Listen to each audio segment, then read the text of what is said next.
Bem, vamos continuar nossa conversa? Vamos lá. Olha, meus amigos, agora eu vou conversar com o negócio da rapaziada. O homem hoje está muito preocupado com a aparência, coisa que não acontecia há algumas décadas atrás. Até algumas décadas o homem achava que não precisava se cuidar muito, que coisa bonita é coisa para mulher, né? Homem bonito é fresco, não sei o quê. E isso realmente começou a mudar, certamente por influência, como você falou, da mídia, do cinema, da televisão, porque os atores das novelas, eles nunca são feios, eles são bonitos, são rapazes, né? De boa aparência, de físico bonito. Não vê um barrigudo lá, despertando paixão violenta numa moça, sempre é um rapaz assim de boa aparência. E o nosso jovem de hoje está muito preocupado com a aparência, ou é impressão minha? Não, tá. Tem aumentado. Principalmente nos últimos 5 anos, tem aumentado muito a procura de homens pela cirurgia plástica. E aí você coloca, né, na gama das opções, cirurgia de nariz, né, cirurgia de pálpebras, face, muito homem procurando por cirurgia de face para rejuvenescimento, cirurgia de abdômen, né, hoje em dia tem aumentado muito as grandes perdas de peso, seja por cirurgia, seja por exercícios, né, e isso gera uma flacidez, tanto o homem quanto a mulher, né, e o homem hoje também está se preocupando mais com isso. Então, a própria cirurgia de abdômen tem aumentado, lipoaspiração, né, essa onda de academias que tem aí, a onda fitness, né, isso, que tem tido nos últimos anos, tudo isso contribui e estimula o público masculino a procurar por cirurgia plástica também. Inclusive, assim, pela própria moda, né, hoje o rapaz usa brinco, cabelo, se preocupa com o penteado. Algumas décadas atrás, a gente, às vezes, na geração anterior, a gente imitava os topetes do Elvis Presley, lá de alguns atores, Tony Curtis era um dos modelos que a gente, puxa, se tivesse aquele cabelo, a mulherada, é Tony Curtis, aqueles olhos azuis lindos, não sei o que, então. Mas a gente tinha que, né, não havia essa preocupação. Hoje a rapaziada, como eu falei, se preocupa com a aparência, o nariz é feio, arruma, né, se o rosto está ficando enrugado. Eu conheço vários senhores que já se deram uma esticadinha, né? Sim. Então, aí você comentou do cabelo, transplante capilar também faz parte da cirurgia plástica. Também é? Isso também, talvez seja a mais procurada pelos homens, né? Que é o transplante capilar. Opa, essa conversa me interessou, Wagner. Realmente, agora fiquei curioso.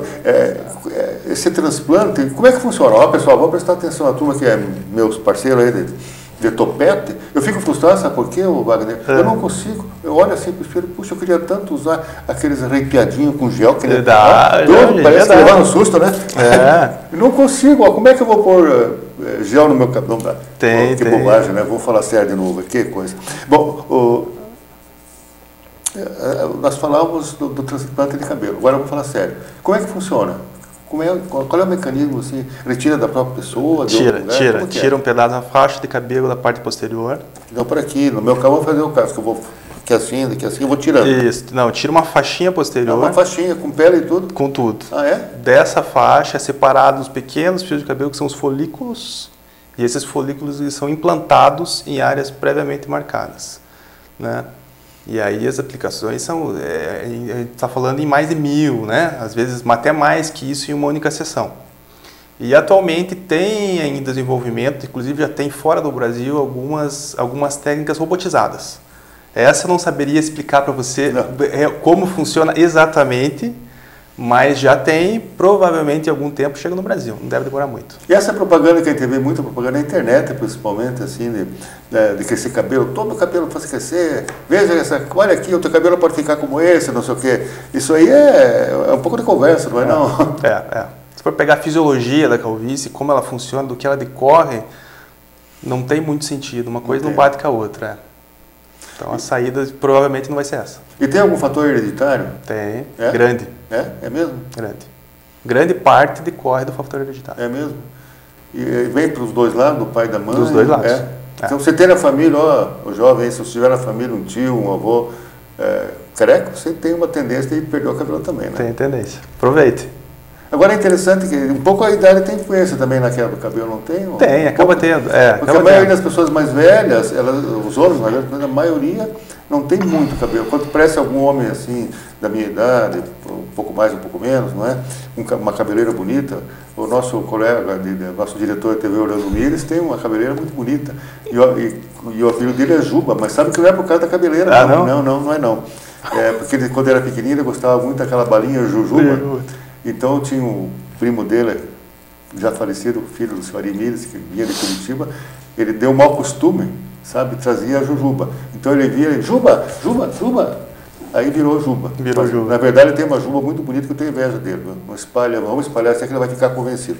Mas, então, a idade tem uma certa influência também. Porque a TV com os rapazes até os 28, 29, 30 anos, todo mundo tem bastante cabelo. Depois você já começa a perceber aqui né? Começa a como é que chama? Fica rarefeito. Rarefeito é nessa região do cabelo. Isso. Né? Existem vários tipos de calvície, né? Tem que começa posterior, que começa pela frente, né? Então é subdividido, pode variar. Ainda falávamos sobre o homem preocupado com a beleza. Está virando moda também, quando a turma começa a perder o cabelo, o pessoal rapa o cabelo, corta bem curtinho, deixa a cabeça sem nada. E está virando também uma tendência do pessoal, né, usar assim, enfrentar com realismo a calvície. Já que eu não posso mudar, vamos assumir. Né? Outra coisa, com relação, vamos falar sobre o homem, estou falando sobre o homem também, existe uma preocupação, a rapaziada sabe disso, não vou dizer que vocês não se preocupem. Existe uma certa preocupação com o tamanho do pênis. Existe, né? Como a mulher se preocupa com o tamanho da zona glútea, o glúteo seria o bumbum, né? O glúteo dos seios, o rapaz também tem as suas preocupações com relação aos tamanhos lá. Existe, agora falando sério, existe possibilidade da cirurgia plástica aumentar o tamanho do pênis? Olha, na cirurgia, posso falar pela Sociedade Brasileira de Cirurgia Plástica? Não tem. Não tem. Não tem nenhuma cirurgia específica para isso. O que acontece em alguns casos é o que se chama de pênis embutido, né? Que é a pessoa que é um pouquinho mais gorda, um peso assim, um pouquinho acima não, bem acima do normal, e que a região pubiana acaba pela própria gordura englobando o pênis, né?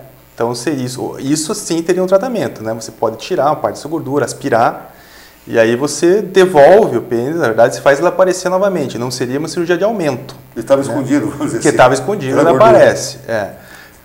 Existem algumas técnicas que urologistas costumam aplicar, técnicas em desenvolvimento, na verdade são técnicas experimentais, técnica padrão não existe, em que casos extremamente selecionados, você até brincou de várias pessoas, na verdade tem um estudo que mostra que 1% das pessoas que procuram realmente precisam de tratamento. Então, é um número pequeno, né? Pequeno. Então, para esse tipo de paciente, existem técnicas que podem ser usadas, mas aí vale ressaltar que não sem efeitos colaterais, né?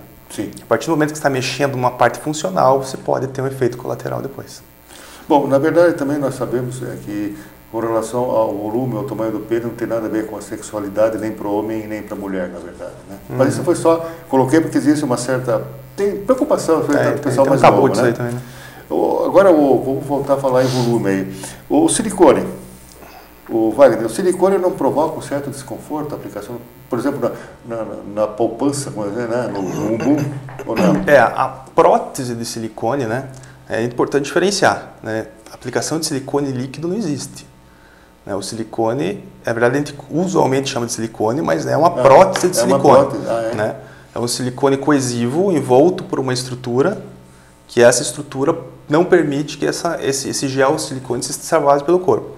Então, o implante da prótese de silicone, obviamente ele causa um desconforto inicial, né? Não deixa de ser um organismo estranho.